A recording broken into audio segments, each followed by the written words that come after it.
We're all familiar with the bracha said on bread, Hamotzi, lechem min haaretz, thanking God for, quote, bringing forth bread from the land. Now, there's a few questions we could ask.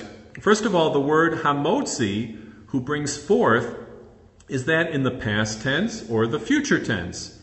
And secondly, why are we even thanking God for bringing forth bread from the ground? God doesn't do that. He brings forth wheat from the ground, and then we grind it into flour and bake it into bread. So how do we explain this?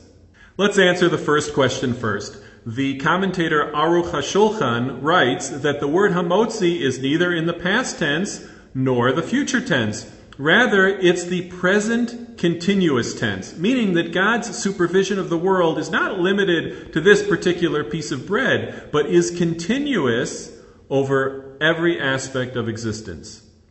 And actually, this answers our second question as well. True, God does not actually bring forth bread from the ground, but our ability to grind the wheat into flour and bake it into bread is dependent on God giving us the tools to do this, the strength to grind, and the properties of physics which cause flour and water to become bread through the means of a hot oven. This reminds me of a medrash. A Roman king once asked the great Rabbi Akiva, which is greater, the deeds of God or the deeds of man? Now, Rabbi Akiva gave a very unexpected answer. He said, the deeds of man are greater than the deeds of God.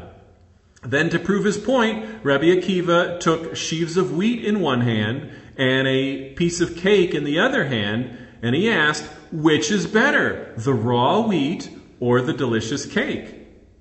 See, Rabbi Akiva's response reveals to us a profound lesson. Everything that God created in this world needs rectification.